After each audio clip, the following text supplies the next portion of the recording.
আছি এই রানাঘাট যে এসি ট্রেনের মধ্যে। তো দেখুন আজকে কিন্তু প্রথম কমার্শিয়াল জার্নি শুরু হলো। কালকে কিন্তু এটা উদ্বোধন হয়েছিল, কালকে কিন্তু অনলি ফর ছিল, কিন্তু স্পেশাল সবার জন্য কালকে ছিল না। তো কালকে অ্যাকচুয়ালি যারা সেলিব্রিটি যারা ছিল এবং যারা পাঁচশো তারাই ছিল। আজকে কিন্তু ফার্স্ট কমার্শিয়াল জার্নি আজকে থেকে শুরু হচ্ছে এবং এটা শিয়ালদা থেকে টাইম কিন্তু 6:50 এবং এটা কিন্তু 73 kilometre from Sealdah to Ranaghat. পুরো এদিকটা পুরো ভর্তি, একদম দেখুন পুরো কামরা পুরো ভর্তি আছে।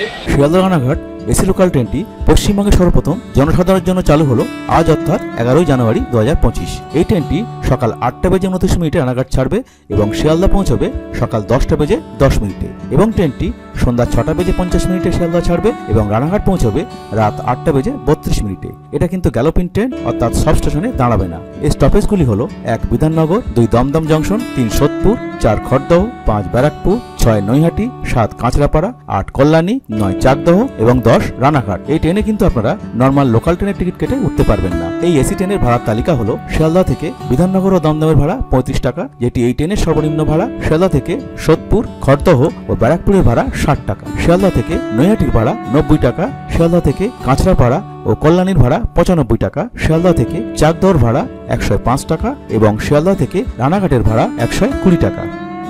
এই যে ট্রেনের ভাড়া নিয়ে অনেকে কিন্তু অনেক ধরনের মন্তব্য করছেন। কেউ বলছেন যে এই 120 টাকা ভাড়াটা বেশি, অনেকে আবার বলছেন না ঠিকই আছে। দাদা আপনার কি মনে হচ্ছে, এই যে ভাড়াটা বেশি কি আপনার কি মনে হচ্ছে?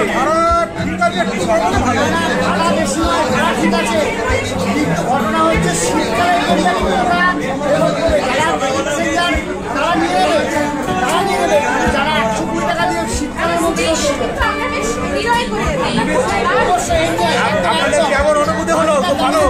আপনাদের কেমন লাগলো? খুব ভালো। হ্যাঁ ঠিক আছে, একদম ঠিক আছে। মানুষ কিন্তু সব ভাবে নেমে যাচ্ছে। দেখুন এই আমরা এখন রানাঘাট স্টেশনে চলে এসেছি, সবাই কিন্তু হ্যাঁ যাই হোক আমরা এই রানাঘাটে চলে এসেছি। এখানে কিন্তু এই ট্রেনটা আস্তে আস্তে ফাঁকা হয়ে যাচ্ছে, সবাই নেমে যাচ্ছে। আমরা এই অন্তিম স্টেশনে এবার রানাঘাটে নেমে যাব। যাই হোক আপনাদের পরবর্তী দেখা হবে পরবর্তী ব্লগে। আর আমরা কিন্তু এই কষ্ট করে কিন্তু আপনাদের জন্য ভিডিও তৈরি করি। যাই হোক আমার এই চ্যানেলটি কিন্তু আপনারা অবশ্যই সাবস্ক্রাইব করবেন, লাইক শেয়ার এবং সাবস্ক্রাইব করবেন।